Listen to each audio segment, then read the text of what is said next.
Well, we're once again recording in someone's garage. This time it's neither mine nor my own. Jake. Jake from Gridbase. First completed course. You just did an off-grid radio comms class. We got to sit and enjoy that for some time. Is this thing on? Yes, it's all on. It's all going. No, this is a bit. This is a bit now? I'm doing a bit. You're doing a bit? Yeah. What kind of bit? I don't know. Is it? See, you've already tried to... It's an annoying guy who's doing a podcast, and he keeps asking if this thing is on. Like he's never done one before. Yeah, like you've never done one before. Yes, we did just finish the comms class. It was fantastic, and I take offense to this being called a garage. It is CentComm. This is Gridbase CentComm. A garage it is, maybe, in its traditional sense, but to me it is CentComm. So let's start with an important philosophical understanding from the beginning. Two things can be true at the same time. Yes. Those are not mutually exclusive ideas. Your CentComm can begin in a garage. I think it was Barrett Firearms that also began in a garage. And Every good thing began in a garage. every good thing? Nearly. Well, I mean, technically, Jesus was born in a manger, and that's kind of like Kind of like an old school garage. an old school garage. Yeah, we're already there. Yeah, it's just a catch-all utilitarian space for people who are bootstrapping things. You know, I guess if you got a lot of funding, you know, maybe Silicon Valley, they get like an office building or something like that. But yeah, if you're bootstrapping, Apple, Jesus, Gridbase, these are all great things that started out in one form of a garage or another. Not to be too blasphemous. Blasphemous. But yeah, no blasphemy intended. Just facts. No blasphemy intended. Well, this is another episode of the Redacted Culture Cast. We are on the road for this recording. We got to spend a weekend here with Jake, and now I sound like a youth pastor trying to come up with words. I'll go. You'll I got go? words. You got words? Yeah, so, a few months ago, we started plotting out the comms class, and I was just casually, running it by Forrest, as I do many ideas, and of course that turned into a 3-hour-long conversation about what it means to have a comms class. And Not how. Why? Why a comms class? Why a comms class, yeah. And so, anyway, thankfully, all of that prep and a discussion led to us doing the comms class. And it was such a good turnout, man. We had so many people. We had people from Minnesota, Arizona, of course, yourself, California. I think I'm missing one that was in there. Oklahoma, yeah. So just people coming from all over the place. And I'll say that, the most impactful part to me was kind of like 2 or 3 main things. Of course, the class was good and everybody learned something. And I asked everybody that was there, did you get your money's worth? And it was a resounding yes. So that's always good, First comms class, first anything, you just don't know what you're doing. You don't know what you don't know. So to kind of go into it cold, which I did, there was no notes, there was no curriculum. I really did that intentionally because I work better that way. And now that I've done it that way, I can make a curriculum. But I wanted to do it cold because I wanted to leave myself open to the class and their existing level of understanding. You never know who's going to show up. And you don't know if the people that are going to show up are going to already know everything or if they don't know anything. So what point would there be to write a curriculum and then people show up and then you got to throw your curriculum out the window anyway? But yeah, big 3 takeaways was, 1, just how fortunate we are to live in a time where we can have 20 interested people come to a comms class. This is not possible that many years ago. Wouldn't have sold, and we had so many people that were from so many different walks of life. Knuckle dragging Texans such as myself, and then the cybersecurity experts, and there was just such a wide range of people that were there, and it wasn't all dudes. I thought that was cool, because I totally expected it to be all dudes, and it was great that we just had such a good mix of people, and everyone was so friendly and kind, and I think that was the biggest takeaway was just the nature of the environment culturally that we live in, where people are starting to appreciate the First Amendment as much as they appreciated the Second Amendment. If you appreciated the Second Amendment, you bought a gun. And that was it. And then it was it used to just be, well, if you appreciated the First Amendment, then you just said whatever you wanted. And that was kind of the takeaway. And now I think people are kind of thinking about it differently, whereas if you appreciate the First Amendment, then that means you have to understand and take back your right to be able to communicate with a varying array of devices and not devices that are owned, operated, and throttled by AT&T or T-Mobile. I think that was the biggest takeaway for me, was seeing people prioritize and appreciate the First Amendment as much as the Second. I think that's exactly where we're going to do our launching point. So let's toss it over to the sponsor real quick and then get back to the show. Now, I'm very excited to announce the first official sponsor of the Redacted Culture Cast. Obsidian Arms is one of those companies that reflects the many facets of gun culture. Not only are their firearms frequently found on competition fields like USPSA and 3Gun, but they are a Minnesota-based, U.S.-sourced original equipment manufacturer. Obsidian Arms makes their own punch and tool kits for the amateur and professional gunsmith out of Little Canada, Minnesota, that come with a lifetime warranty. Whether it is fine parts that require a Swiss machine, or you're in the design phase and are looking for an American machine shop that is in tune with the needs of gun culture, go check out Obsidian Arms at obsidianarms.com. Thank you, and now back to the show. All right, so you started with this thing on the First and the Second Amendment, talking about this, and this has been an interesting subject, at least within, I think, our community, as well as if I'm going to approach this from trying to look at it it's just in the context of the literature that I've read on philosophy, particularly that around rights and responsibilities and individual actions. And there seems to be a form of language that comes up in like the culture, not necessarily the gun culture, but it's definitely like a political phrase that's specific to our era, which is like take back your rights, like take back your Second Amendment, which is an odd one because who are we taking it back from is the first question. Or, like, what does that mean, or what does it look like? And I know that starts with a bit of a Jordan Peterson-esque, like, oh, what does this mean? But the point being said is, like, if you're to take it in the context of the Second Amendment, to take back your Second Amendment rights, does that mean you're going to go get a rifle? Or does that mean that you're going to prohibit Congress from passing a law? Or are you going to build an institution or an organization that's like a watchdog organization that particularly addresses overt infringements of the Second Amendment done by the political and non-political class? Because when you say take back your First Amendment rights, you started with, well, it just means say whatever you want. And there's a difference between liberty and license or licensure in that sense, where you're just like, speaking obscenities into the public. If you go to a city where there's a decent amount of homeless population, especially ones that are struggling with chemical dependencies, you'll find people that are just saying crazy stuff into the void, but they're loud and everyone can hear it. Is that First Amendment? Or when you say take back your First Amendment, it seems like making sure you have the capability to circumnavigate the limitations that are artificially placed upon you. I think it's a really wide scope of what those things look like, and I think you have to look at what the framers meant when they meant what they meant about writing the amendments in the first place, what they were there for.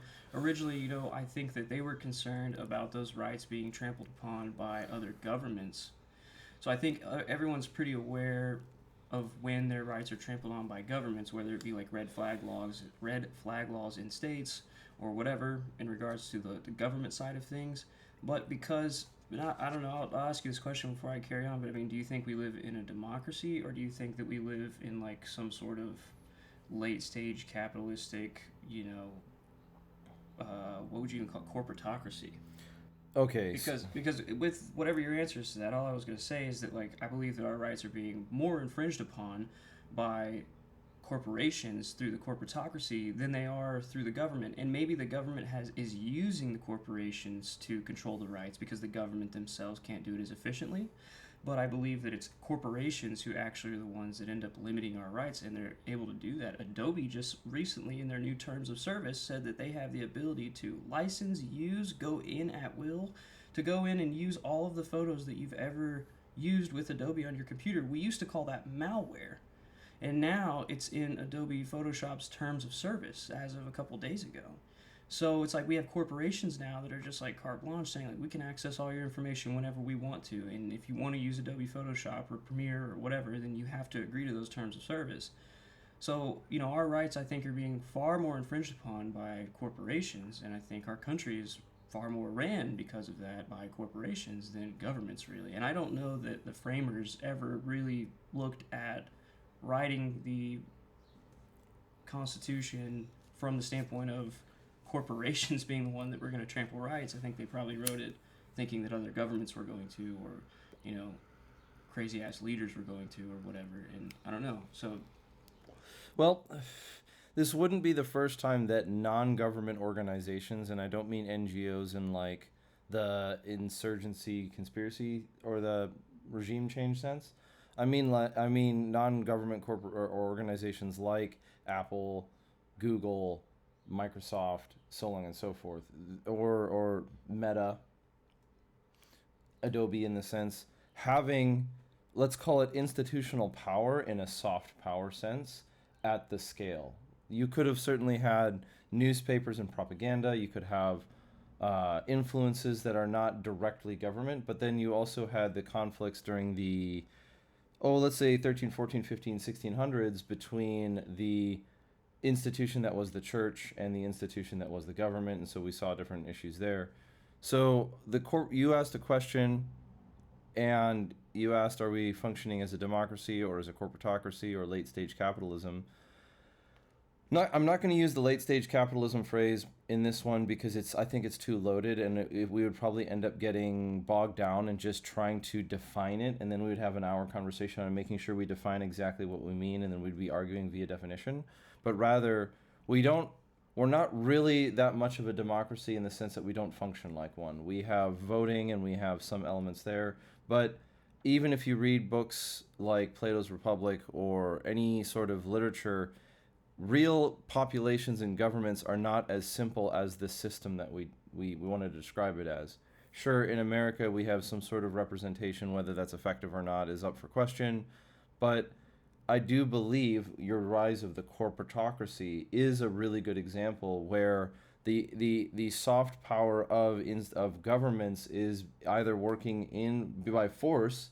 They're forced to work with the soft power of corporations. Look at it's June.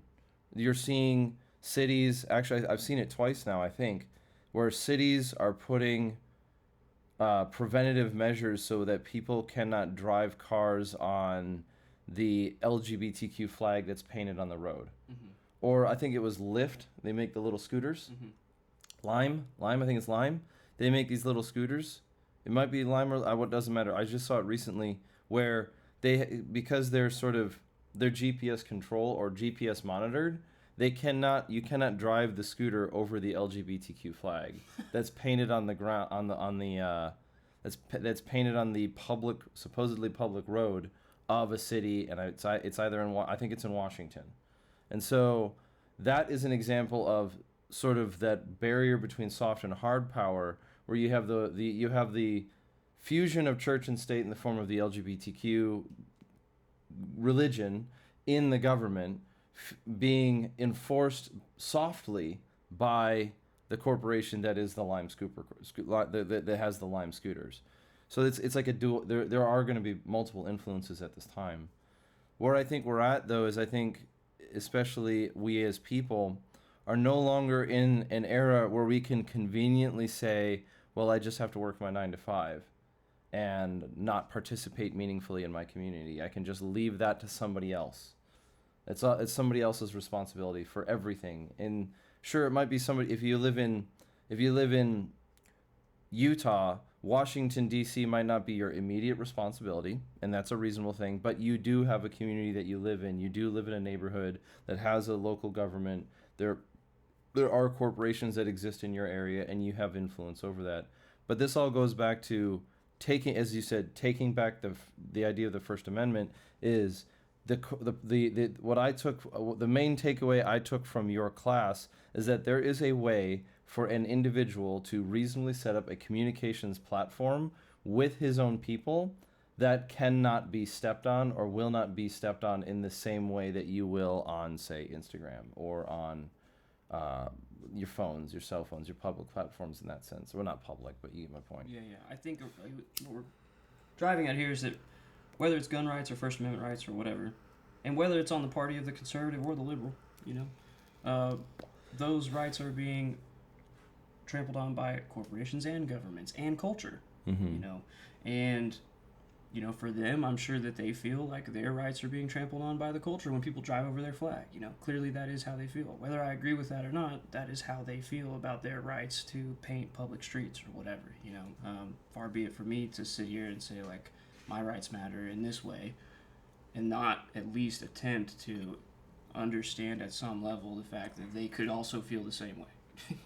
Sure. Whether I think that that's reasonable or logical is not really the point, but I have to be able to at least somewhat empathize with that.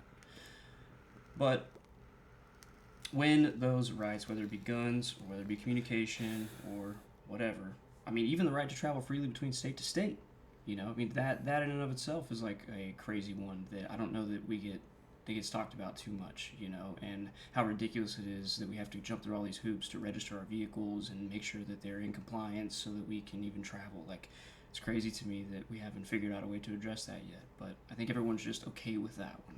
The same way that I think everyone was just okay with just using cell phones for a long time, and the same way that I think a lot of people were just okay with letting cops be the only ones that had guns to protect their neighborhood. And it's like, as these things get more and more trampled on by corporations or by governments or by culture, people start to realize that there's a necessity for their ability to access whatever element of those rights they feel necessary to safeguard themselves from those ideals being trampled upon. There are ways to accomplish that.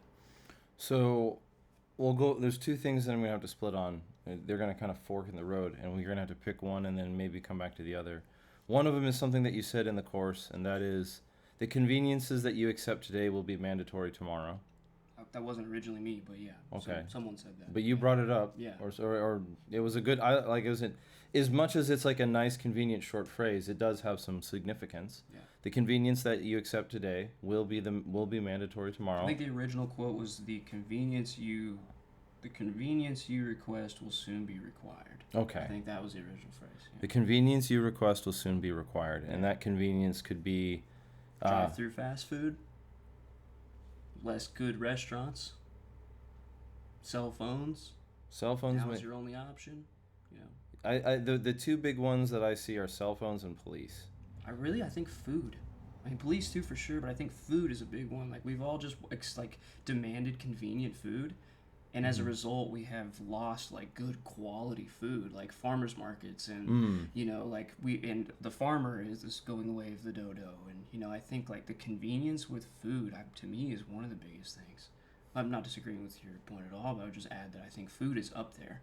I think food is up there. The only option is trash food for the most part. Well, the only difference though is no one is mandating that you eat bad food. Well, in fact, in Pennsylvania and some other northeastern states where the Amish are so big, it was common for people to go over to Amish farmers and get eggs and milk and stuff like that. And the state of Pennsylvania has made it illegal to purchase any food that is not certified by the state of Pennsylvania or the FDA. So it is now illegal for people today. It's not like being passed or whatever. It's signed into law, done and delivered.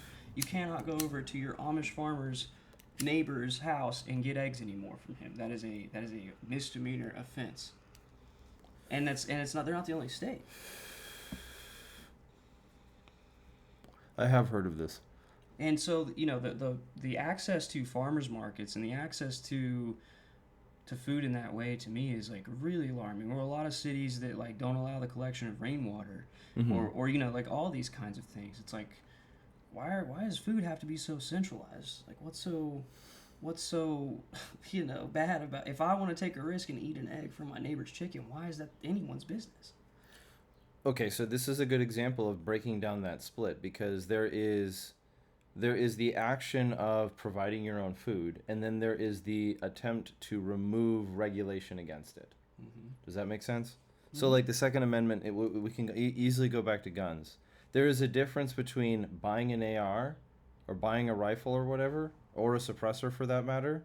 There's a difference between buying a rifle in a person-to-person exchange, which the assumption is that you've done due diligence, like you're not let's just make the assumption you're not participating in organized violent crime, right? And most person-to-person sales, by the vast majority, fit within that category. And I don't have the statistics. It's just, I don't know, it's kind of colloquial. The people who are participating in bad behavior, selling guns are selling guns in a person-to-person trade, are usually known and easily identifiable. Are you participating in the crime in the inner city? Are you participating in international crime with a cartel? If you can rule out those two, then you're like really small. But so there's a difference between buying an AR in a person-to-person trade and there's a difference between that and removing, say, an assault weapons ban in the state of Washington State. Those are two different ideas, two different concepts. And so what we were doing yesterday with your radio class was much more of the prior, and that is arming yourself or building up in yourself whether it's technology or equipment to be able to communicate with other people over distance without having to go through somebody else's AI managed content observation tool. So it'd have to be deliberate. In other words, to observe your chatter would have to be a deliberate, almost like a deliberate wiretap of sorts, except for there's a different way of doing it. Yes. So then the start of it, I mean, we might start with things like radios.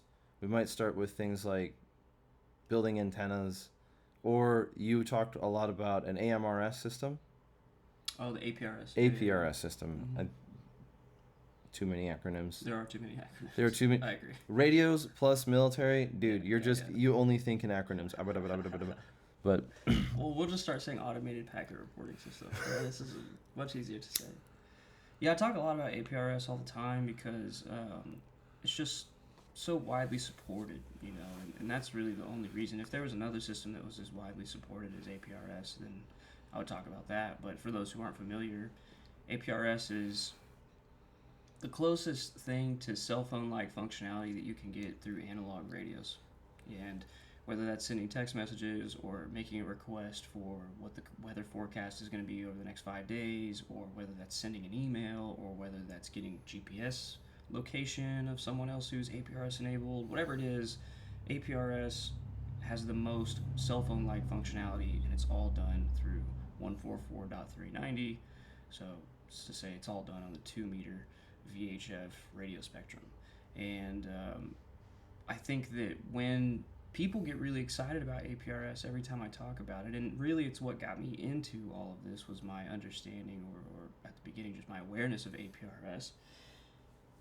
And it's just because it's the most tangible thing, I think, for people to relate to as it pertains to radio.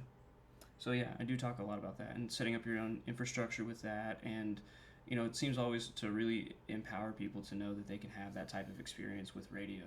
You know, maybe people who are already into radio would be like, yeah, APRS, whatever. But for people who are not radio people and who are looking to learn about it and whatever, it always seems to be like one of the most interesting things for people to dive into, self included. But not detracting from the philosophical elements of this and what I saw at the class, you know, regardless of what people were interested in. That one guy was really into encryption, and you know, the other people were into APRS and so on and so forth. But the time is now for securing our access and our rights to communication, to security, and I believe that the next one, if not already the one, is sustenance. You know, I think there's going to be a lot more farming classes coming up soon. I think homesteaders are going to have their moment in the sun, and I think they already are. You know, of course, there's tons of big homesteading pages and homesteading events and things like that. But I think that will continue to get more traction, and I think the rising tide will raise all of these different matters to where there will be more access to this type of, well, you know, just it goes back to the entire core of what we do, decentralizing. Mm-hmm. Decentralizing and removing our limitations on corporations that just don't give a damn about us and that are actively seeking to make us less healthy, less secure, and less capable. Or even on a different way of looking at that in language is more dependent, Yes. more loyal, more brand loyal, Yes. right? Trust the brand. Right. And it doesn't mean that you can't trust. It doesn't mean that there isn't trust to be had there. It just needs to be tempered by something else. And I think if we can approach this era that we're living in with a sense of humility, as opposed to apocalypticism, everything's going to hell, every corporation's thieving from us, everything is cynical, everything's dark. If we can look at it and going, well, it's just not reasonable for me to say trust a corporation that I have no meaningful connection to in every aspect of it. That doesn't mean that I don't take advantage of their services when they're pertinent to the needs that I have, but dependence on versus participation in are two very different categories. Yeah, absolutely. You know, the next class that we're going to do is going to be all about APRS. And we're going to be doing that in conjunction with mesh networks and ATAC.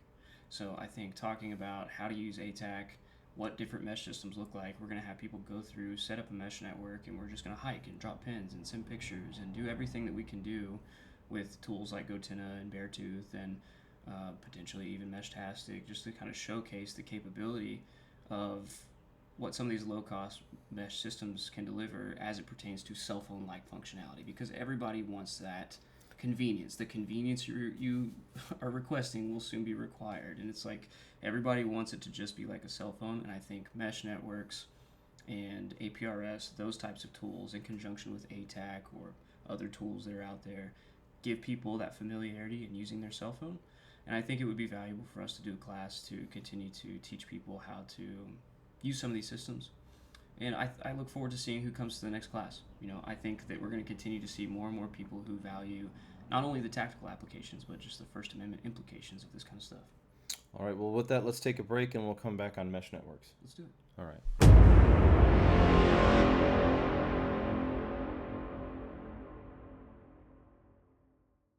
When it comes to mesh networks, one of the challenges that I run into as an individual who understands it in concept but not in application is that I see it right now from where my standpoint has been for a while, oftentimes like something that you can't really get started until you buy all the gear. Now, there's an easy one-to-one correlation within gun cultures. Like, you don't want to wait to start training until you have all of the equipment. So how does that apply with, say, a mesh network comm system, or what it would look like in application and delivery? Yeah, so the benefit of a mesh network system is that you have the ability to scale your own network over time. So, you know, it is one of those things where if you could have 100 mesh nodes and put them all up, like, that would be a very strong mesh network, and you know, you would have great coverage with that. But the other nice thing about mesh networks is that you can start off typically with 2 devices or 3 devices, and then you can just scale it as you get more money, or potentially as you get more people involved in contributing to that mesh network. So Austin Mesh down in Austin, Texas, is a great example of this, because they started off just him putting some mesh nodes on top of university buildings and stuff, and now it is a group of hundreds of people, and they have the entire city of Austin from Round Rock all the way down to like Leander covered in a mesh network. And so your question was about, like, I think we need to go back. What is a mesh network? A mesh network is essentially the same thing as a cell tower network. Right? Cell phones have a bunch of towers all around, so we have good coverage all around. A mesh network is just a way for people to be able to do that. Mm-hmm. So you have to find a place to put that network, that mesh node, up on a high building or up on a tower, what have you. And it gives you the functionality of being able to send text messages through your own network, not a cellular network, through a network node that you've placed on top of a building, and you can circumvent having to use cell phone towers because you're using your own mesh network to send messages, photos, whatever. So isn't in the phrasing mesh network, like, isn't mesh redundant? Because a network is in a sense a mesh. It has to have this interconnectability. Well, a network isn't always meshed like well, you're thinking about cell phones, but I mean, a network is just a IT term for connecting things. So I think a mesh network implies that fundamentally how it works is integrating different nodes, whereas you don't have to have like a server in a room, right? That would be like a traditional like network over IP, you know, type of server room network, right? Which is what like large corporations or companies use. A mesh network is an ad hoc network that can be put together, and I think mesh implies that it's able to integrate with one another as new units get involved.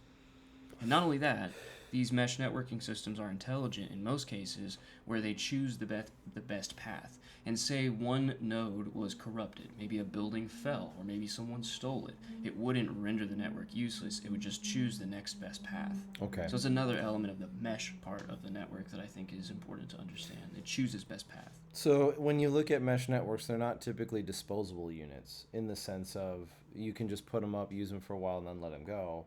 They have a little bit of like hidden permanence. You can hide them, you can secure them in locations, or even get permission to put them somewhere, so that what you're doing is you're creating a pathway of communication across a space, especially like a city, like would be a good example, Or underground. Or underground, exactly, where if I am trying to communicate to one person at one end of the network, if I send a text message or a photo, it goes pop pop pop pop pop pop, and it connects to the person at the other end. Okay, so technologically, in a technical sense or technological sense, it is a decentralized capacity. Now, in application, let's take an example of you live in New Orleans, and it's like Katrina time New Orleans, right?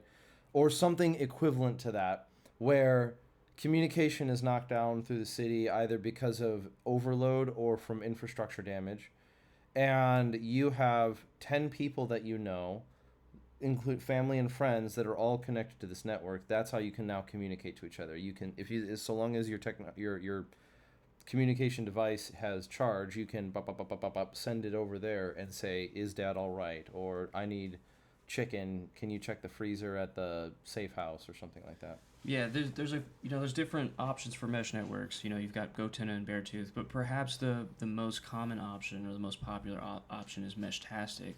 And one of the interesting things about Meshtastic, although it has a lot of drawbacks, the software has a group channel, which is where everyone, even kind of remotely connected to that network, can communicate to each other in an open platform through the group channel. And you can have an encrypted person-to-person network or group network. So there's kind of this community element to it, where if everyone in New Orleans who was integrated into Meshtastic, you could have this, not necessarily directed contact, like, "Is Dad okay?" or whatever. You could say, like, "Hey, who in this city is needing this type of stuff?" And everyone connected to that mesh network in that group channel would be able to see that message and respond. On that same network, or through those same series of nodes, you can also have your own dedicated group of channels or private channels that are encrypted channels that you can use to communicate to people directly that other people cannot see outside of the NSA. So there's a few different ways to skin the mesh network cat. Meshtastic has a lot of drawbacks, but in some elements, it's a really interesting tool, especially in regards to that. It also seems to be a bit ubiquitous. Like, it's not quite a household name in the country, Yeah. but it's a household name in the environment. It's just because it's the most affordable. So Okay. you're talking about an actual solar-powered Meshtastic node that's made out of good quality, chips, which there are bad quality chips. And that's the other thing, is that a lot of this stuff is open source, and so it's not subjected to the scrutiny that a closed source product would be. So that's some of the drawbacks of Meshtastic, but there are good hardware suppliers out there, such as Heltec and others, Rack. And so these different modules, or these different LoRa chips, or whatever they are, that ultimately end up using Meshtastic firmware, they're pretty affordable. You're talking about $30 for a node, and I think that's why Meshtastic is one of the most talked about, mesh networking devices. But when you look at putting a solar panel on it, putting it in a waterproof enclosure, putting a better antenna on it, the initial sale price of $30 starts to become closer to $150, $130. And that gets a little expensive to begin building mesh networks. Right now, you're talking about, okay, well, to get 10 nodes, it's going to be, 10 grand or whatever, for having, or I'm sorry, not 10 nodes, but like 10 different areas with 10 nodes would be 10 grand. So it gets to be a lot more expensive. Whereas something like a GoTenna or a Beartooth, you really only need 2 to 3 nodes for them to function well in a large area. So yes, the more expensive systems are perhaps not as ad hoc, but you need less of them, and the quality is better, and they are subjected to different closed source, what would you say, constraints, and so they perform better. So with the way that we're observing the world as a culture and a community, especially in the West, in America, whether we're talking about societal unrest, civil unrest, or even the full, like, Alex Jones collapse of the West kind of mentality, right? How ubiquitous do you expect this type of technology to become? Whether I like it or not, I expect Meshtastic to, reign supreme. I expect not the brands, no, like the technology, like right. I am coming into it and I'm learning how to use it. You're very familiar with it. Meshtastic is also its own technology. So it's a type of mesh network, and there are Meshtastic firmware that's developed by a community. So to say Meshtastic is not necessarily a brand of mesh node, but it's the protocol and everything else that goes with it. I see it rising to the top because of its affordability and because of the fact that I think over time people will continue to make improvements to where there are only good options out there. And I feel like in the future it will be relatively ubiquitous. The entire city of Austin is covered, Portland is largely covered, Dallas is largely covered. So some of these large metropolitan areas are already Florida is largely covered. There are already big major, and when I say Florida, I mean Miami, which is the only part of Florida that I recognize. But Miami is largely covered. And so in some sense, your question is already actively being answered. These systems are up in major cities throughout the United States currently and being used for, like, active disaster environments. I've heard stories of hurricanes through, or bad weather events happening in Miami where police were actually using the mesh network on the coast to facilitate some of their search and rescue efforts. So it's actively being used by law enforcement and people. So it's already an application, and then you're seeing people starting to pick it up on their own. Yeah. Like individuals. I'm kind of like, I have to reference different ideas because oddly enough, science fiction has been a subject, a literature subject that I've gotten into later. I wasn't much into science fiction when I was younger, and now, you're reading about ideas that people had in science fiction 30, 40, 50, 60 years ago, and they survive to this day, I think, not necessarily because of the salience of the subject, but because it also happened to come true. We'll take an example of, like, 1984. Great book, fantastic concept, and it's not really science fiction, it's much more political science fiction, political fiction, whatever. But the people recognize 1984 more than they do Brave New World because they see how the internet is used to control and change speech and control and change literature and control and change people's conversation. They see 1984 in the camera that's in their computer, and they see the book in the cameras that are everywhere they walk through their city. There's somebody watching them. They have the feeling of Big Brother. It happened to come true, perhaps for a good prediction. I don't want to interrupt you, but I also want to add there the whole InkSock thing where, everything was made by InkSock. It's like we're seeing that now too with like BlackRock buying everything. Just to add to that point. Yeah. And so it's not to discredit the value of the book. It's just to look at, I think the science fiction novels that have survived so well had the best correlation to reality. Whether or not the author knew or had an idea that that's how the future would be like, they still picked up on something and they wrote about it. And so in our era where we're starting to see different levels, like I'm going to use an example of a video game, Cyberpunk 2077, this whole, like everything in the world, it's set in the future. Everything is so super interconnected with technology. You're hacking people's bodies and brains and stuff. But then there's also, like, that's the kind of world that I'm starting to try to figure out in a sense, not because I think it's real, but because I'm seeing similarities. Maybe the value of the game is sometimes related to, like, the novel. It's starting to correlate to reality with human augmentation and things like corporate issues and corporations controlling people's, even to the extent in the game, bodies and stuff like that. And so we see this, I see Meshtastic, or not Meshtastic, but mesh networks themselves also as like an antidote to all the main characters in the game. Everyone who's a real character or like an interesting character in the game has sort of a public and an underground participation where they might, so like they'll casually reference to going into the net or doing something, or a net runner or something like that. And in some sense, I see a little bit of this mesh networking being people of their own accord saying, well, no, we're just gonna build it. Like, maybe because you think it's fun, maybe because you think it's interesting, maybe because you think it's valuable to your community. And I'm curious at what your take on how more common that might be, and what are some of the issues that people might run into. Like, if what happens when people start setting up nodes across the city, and let's just say you've got two rivaling factions that are starting to capture each other's nodes. Like, is that even a realistic possibility other than just destroying them? Yeah, one thing I would say prior to answering that question is just one interesting thing about Meshtastic that I find is that it is utilized by both factions right now. During the Kenosha riots, liberals were putting up mesh networks with Meshtastic. It is not just a prepper thing or a comms guy thing. It's like a nerd guy hobbyist thing too. They're the ones that arguably brought it to its current state.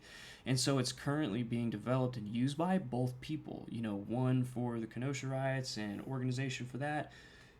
The other guy, because it does have an ATAC plug-in, the other guy's using it for ATAC and maybe, things more on the conservative side, if you want to call it that or whatever. So ATAC is now conservative propaganda. ATAC is not conservative propaganda. Anyway, yeah, I think it's interesting that the tech is currently being accepted, adopted, and used by both sides in force. Mm-hmm. And it would be interesting. Like your question was like, what happens when people start, capturing each other's mesh nodes? Like, that's a super interesting dystopian thing to think about where, you're having to find them and whatever. The great thing about mesh nodes in general is they have a tremendously low EW signature. And they don't have to have GPS on them. So, it would be difficult to some extent to find mesh nodes and capture them, assuming that they were placed well. But yeah, who knows what the future looks like with people trying to, diminish other people's ability to organize. I think we're living in some version of that right now with Instagram accounts being shut down or cell phones not being able to work, intentional or unintentional. We're kind of already living in some sort of environment where people's ability to communicate about whatever they want to talk about is being limited. And certainly that will continue to happen, and maybe in the future in a more guerrilla sense with people capturing other people's nodes. But I think, though, I would like to think that everybody would be like, don't touch the nodes because we're all using those. Yeah. Anyway, be kind. Both sides are using the mesh nodes. Let's leave those up. It's kind of like in a war, like nobody's like shooting down satellites, satellite links. And it's like, okay, well, those are being used for GPS positioning or whatever. We can all just leave the GPS stuff up, right? It's like everybody agrees that that's good. So I don't know, maybe it would be like that. Maybe there'd be like a capture the flag for mesh nodes. That'd be interesting. It's just letting the brain try to explore new ideas. Sure. and I like it. Push out in that way. So one of the points that you made is that people are already using it. They're already using it pretty extensively, and there's even maybe it's what's the word? Often what's the phrase, like writers are oftentimes writing to themselves, and then we're oftentimes trying to argue to ourselves to tell ourselves something, but the best way we can do it is communicate it to somebody else. The thing that you said was they're already being used, and there's a phrase that immediately reminded me of something that I think it was like a SEAL was telling me about in just a more casual conversation about how, like, if you're not training, someone's training to kill you. Now, in their context of being a warfighter, that makes more sense than, like, say, me, where I'm not engaging in that life right now, and that makes sense. But what they're saying is that, like, people are already utilizing this technology, and they're already building their social and physical infrastructure, in this sense, digital, physical being the same thing. I almost at times find it odd, like, this tool. When we talk about this tool so much, or at least when I hear about the tool, I oftentimes hear it in the context of someone trying to convince somebody else to do something about it. Not do something about it like a politician sense, but, oh, you should get into mesh networks and you should start building one in your hometown. And I'm like, great, maybe in 4 years, or maybe in 6 months, or great, I can't do that now, or great, maybe when it gets bad, or whatever. And what is your argument, instead of going away, or what is your argument in stepping away from convincing somebody to do this, to, like, here's how you get started. Here's how you start working things together. And the social and the technological aspect being separate pieces. Yeah, I think that let me just make sure I understand your question fully. So the question is, What is the proper way to begin establishing something like this? Is that the question? It's kind of the question. It's more like, okay, you've already sold me on the product. And I don't mean that in a negative or a commercialist sense. I mean it in like, okay, now I actually do want to get started. Yeah. But where am I going to get started? I'm going to go to my house, sit in my garage and think, how am I going to get started on this? Right. What are the factors that I want to consider? Is it like, okay, have 10 names on a list in your area that you want to get connected? Or is it, like, how would you start that one? Sure. So, I mean, The great thing about mesh networks, specifically Meshtastic, is that it's license free. So there's very little barrier to entry. So that's one thing to know with getting into it. As opposed to some of the other radio stuff, APRS, as we've mentioned, like you got to have a license. It's a high barrier to entry for some people. So understanding that you're well within your right to purchase and use these tools from a legal standpoint and from a purchasing standpoint, I think is important for you to know prior to ever even getting into it, you know, to understand that this is well within your right to do. As far as where to get started with something like that, I would first look and see if there are any existing nodes in your network. Do an area analysis of, is there someone else that's already engaged in this? In the case of Austin, they've got a club. They meet every Wednesday, so there may already be an environment that you could plug into to train with these people, learn more. Maybe they've got nodes they're not using anymore that they would share with you or give you or whatever. I think just doing an area analysis to see if there are any mesh nodes in your area, because what if you don't even need to put any up? What if you just get to download an app and buy one unit, and now you're playing it, in the environment that's already been made for you? How do you find those then? Yeah, so Google you would it? download. Well, you Google it, but you could download the Meshtastic app and then go on there, and it would show you a location. If they have their GPS up, it would show you a location of where all the nodes are in your area. And then based upon where those nodes are in your area, you'd be able to see, cool, I have good coverage in my area. I don't have good coverage in my area. Maybe I need to build this area up a little more. So to do that area analysis thoroughly, I would take a look at specifically if we're talking about Meshtastic, I would take a look at the Meshtastic application on your iPhone, or go onto the website and take a look at where there's currently coverage for nodes. After doing that, I would say that it's just a matter of purchasing a Meshtastic device, because in order to play around with, if there is an existing network, you have to have something for your phone to connect to. So your phone is Bluetooth to this so that your phone can communicate with the device. Now that device is linked into the network. So it would just be a matter of having your own device to Bluetooth connect your phone to, so that you could begin sending text messages or image or location information over this existing mesh network. Now let's say that there was no existing mesh network whatsoever. That's a much larger undertaking. You would first have to do a bunch of different line of sight analysis for your area to determine where the best places for nodes would be. Now, if you have a mountain in the middle of your city, you may only need 2 or 3 nodes to be functional, because you're going to have such good line of sight coverage. If you live in a flat area with a bunch of buildings, you may have to get more creative. So understanding how line of sight plays a part in mesh networks is really big, but thankfully there's tools that you can go to online, just search line of sight analysis, and you can drop a pin from A, drop a pin from B, and it'll show you whether or not there's something in the way of that in like an elevation form. Getting into that, it's really simple, as far as purchasing the units, configuring them with solar panels, and putting them in a waterproof case. Perhaps the most challenging part of the entire thing is trying to figure out where you can put them, because you're not necessarily going to go and spend thousands of dollars a month for space on a tower, nor do I think the FCC would let you put space on a tower like that for a mesh node. So a lot of times people will get creative with doing urban exploring, which I know that you are occasionally potentially engaged in, and getting it to like an old grain silo. Past life, but yes. Yeah, past life. Maybe an old grain silo. We have a bunch of old grain silos around Fort Worth, so that would be a good option.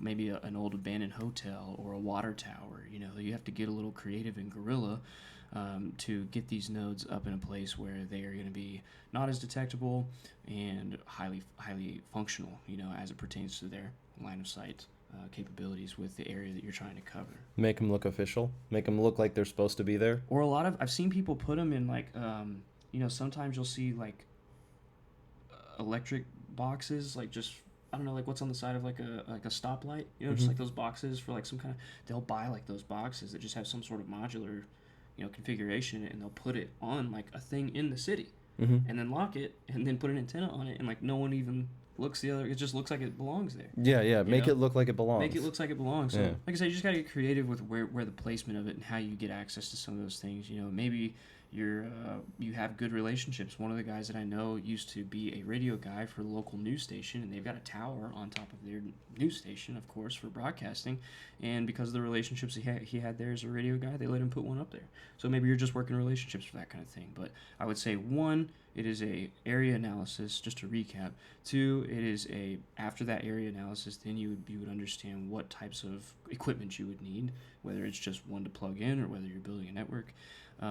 And then 3, I would just say that it's, if you do have to build a network, just figuring out the best place to position those nodes.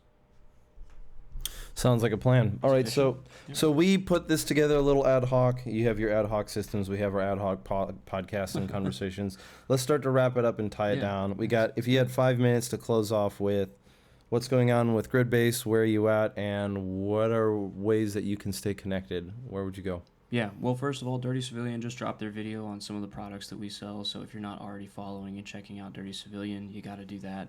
If you're interested in getting started with comms, we have a podcast as well called Grid-Based. Episodes 2 and 3 are specifically for answering all the questions that I get in my email and my inbox every single day. So those 2 podcasts should get you off the ground pretty well. Of course, we offer consulting, we have a Patreon, we have all of those different things, but my number one thing that I want to tell people as it pertains to comms and really life in general is follow what interests you. You do not have to absorb the entire thing. You do not have to have an understanding of the whole thing to get started. Whatever the one thing is that interests you, maybe it's as simple as a GMRS license for $35 that gets you and your whole family, a license to communicate for the next decade. Maybe that's all you need to do. I think that's great, and I think that that's where you should start. Or maybe you want to get really into mesh networks or APRS. Follow that thing, and as you follow that thing, the rest of it will begin to unfold for you. Another thing is people always ask where they should go to learn more about this kind of stuff. SDR is always my answer. Of course, there's lots of good influencers and pages and things like that, but if you're interested in the technical side and you want to understand more about what you're doing with radio, buy an SDR dongle, software-defined radio, for $30, plug it into your computer, and start figuring out what to do with that. There's lots of good community resources around SDR dongles that will get you up and running in a quickness. But Forrest, as always, thank you for having me on. I could plug for days and days, but I'm going to be respectful here, and we'll wrap it up. You're going to be respectful, and I'm going to be sweating in this heat. So, yeah, we'll roll out. But, hey, thanks so much for coming on, inviting us into your home, having us spend some time at your CENTCOM base, bringing us to this class. Thank you. I look forward to seeing some of the content that comes out of the class as well. But it's in the shortest of stories. I remember being in Ranger Battalion and going, radios are dumb. And now here we're sitting in a garage figuring all this stuff out and going, maybe I should have thought a little bit more about it back in the day. Maybe I'm a little bit more thankful that I ended up getting wrapped up into an RTO course at one time or another. And so communication is key. Half of it is being able to communicate through technology and having the skill or the tools. And the other half is just learning how to do it. And you can't do that without practice. And so I appreciate what you've brought on here. As always, this is the Redacted Culture Cast. We're sweating way too much, but that's good because I guess it means our bodies are working. Maybe, what do you call it? It's like the inverse of a cold plunge. I'm like purging now. So we're getting used to the heat. But that being the case, summer of 2024, we're putting on an event here coming up in Utah for a public land cleanup. Right now, I believe Flux Defense is going to be in conjunction with us, but they're all about it. If not, there's other events coming up that we want to put on. As always, we would like to see your comments in the comment section because that keeps this product alive. We are witnessing or experiencing across the platform multiple levels of kind of stymied or reduced. Not reach, but yeah, reach is a good example. Instagram has flat out told us that I can't post certain things like how to set up a sewing kit for a deployment because apparently that's too dangerous. And so they've cut that out in text, and it's weird. But if you want to see us grow, if you want to be a part of the intellectual side of gun culture, you can always share us with your friends and leave comments in the YouTube comment section below. Or as admin results says it, tribute to the YouTube gods, as a joke as it might be. That being the case, this is Redacted. You can find us at redactedllc.com. That's where our shop's going to be. We're starting to add some patches and some new goodies there. And then you can also find us at redactedculture.locals.com. Otherwise, we really appreciate the time that you spent listening to this chat. Jake, as always, next time we'll be doing on-the-ground stuff with ATAC because I think ATAC is a great tool, but being able to use it is not the same as having it. It takes some time, but I look forward to that. Yeah. Well, go ahead. I never plug my own shit, so I have to. So you have to. YouTube, Patreon, Instagram, all the things. Just look up Gridbase or gridbase.net. We've got all kinds of stuff going on all the time, and it really would be impossible for me to sit here and talk about all of it. But if you're interested, do your own research. Look it up, gridbase.net. Got it. That being the case, go forth and conquer. Amen.